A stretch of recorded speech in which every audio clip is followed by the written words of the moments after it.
ہمارا اور ریاست کا آپس کا تعلق ہے یہ اپوزیشن والا تعلق نہیں ہونا چاہیے. ہمارا دین یہ کہتا ہے کہ نبی کریم صلی اللہ علیہ وسلم کی جو ختم نبوت ہے تو آپ کی نبوت کے دو حصے ہیں. ایک حصہ دعوت اللہ ہے جو تمام انبیاء علیہ السلام کے ذمہ رہا، اور ایک حصہ اس دعوت اللہ کے نتیجے میں جو دین ہے اس کو نافذ کرنے کے لیے ریاست، سلطنت، امامت، خلافت، کچھ بھی کہہ لیں، بہت سارے عنوانات اس کو آپ کہہ سکتے ہیں. امارت بھی کہہ سکتے ہیں، ریاست بھی کہہ سکتے ہیں، سلطنت بھی کہہ سکتے ہیں، امامت کبریٰ بھی کہہ سکتے ہیں، خلافت بھی کہہ سکتے ہیں، بشرطے کہ وہ ایک ہوتا ہے. خلیفہ پھر ایک ہی ہوتا ہے، دو نہیں ہوتے. اور جب سے ہماری خلافتیں ختم ہوئی ہیں اور مسلمانوں کی جو اتنی بڑی سلطنت تھی، خلافت تھی، وہ مختلف ریاستوں اور سلطنتوں میں تقسیم ہو گئی، تو اس کے بعد اس کو آپ سلطان کہہ سکتے ہیں، امیر کہہ سکتے ہیں، امام کہہ سکتے ہیں، حکمران کہہ سکتے ہیں، خلیفہ نہیں کہہ سکتے اس کو. لیکن حکم دونوں کا ایک ہے. بہت بڑی غلط فہمی ہمارے ہاں پائی جاتی ہے کہ خلیفہ ہوگا تو سارے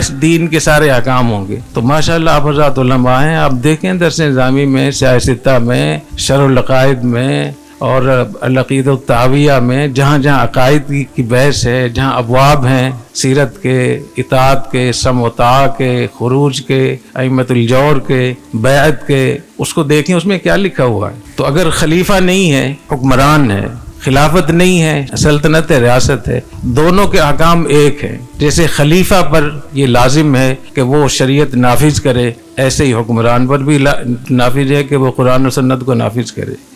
جیسے خلیفہ پر لازم ہے کہ وہ بیرونی سرحدوں کا حفاظت کرے، بیرونی دشمنوں سے حفاظت کا اہتمام کرے، فوج بنائے، تو ایسی حکمران اور سلطان پر بھی لازم ہے. جیسے خلیفہ پر لازم ہے کہ اندرونی خلفشار، انارکی، بدامنی کو ختم کرے، ایسی حکمران اور سلطان پر بھی یہ فرض ہے کہ وہ اندرونی طور پہ جو خلفشار ہے، انارکی، اس کو ختم. جیسے خلیفہ پر امن امان کا قیام واجب ہے، ایسی سلطان پر بھی واجب ہے. جیسے خلیفہ پر عدالتی نظام قائم کرنا، انصاف فراہم کرنا یہ لازم ہے، ایسی سلطان پر بھی لازم ہے. جیسے خلیفہ پر معیشت کو بہتر کرنا، اور معیشت چار چیزوں کا نام ہے: زراعت، تجارت، حرفت، صنعت. ان چاروں کے مجموعے کا نام معیشت ہے، اور ہمارے دین میں ان چاروں کی بہت بڑی اہمیت ہے. تو جیسے خلیفہ پر لازم ہے وہ ان چاروں چیزوں کا اہتمام کرے اپنے عوام کے لیے، رعایا کے لیے، تو حکمران کے لیے، سلطان کے لیے بھی لازم ہوگا. اگر وہ نہیں کرے گا تو وہ بھی گناہگار اور فاسق ہوگا. ایسے لوگوں کو تعلیم، صحت اور روزگار فراہم کرنا یہ بھی اس پہ لازم ہے. تو اس میں کہیں بھی فرق نہیں ہے.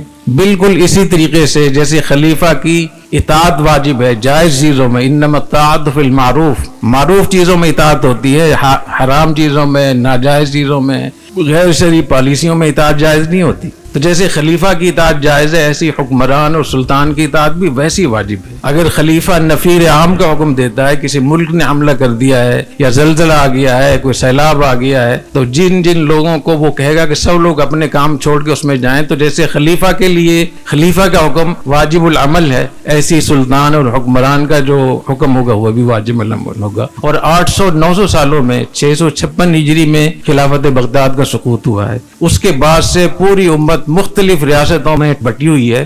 تو جتنے بھی علماء اور مجتہدین، محققین آئے ہیں، چاہے وہ حنفی ہوں، شافعی ہوں، مالکی ہوں، حنبلی ہوں، حتیٰ کہ سلفی کیوں نہ ہوں، تو ان کے ہاں خلافت اور ریاست میں کہیں فرق نہیں ہے. میں دیکھتا ہوں ہمارے پیجز پہ بہت سارے علماء بھی اس میں کمنٹ لکھ رہے ہوتے ہیں کہ یہ تو خلافت کا حکم ہے، ریاست اور سلطنت کا حکم تو نہیں ہے.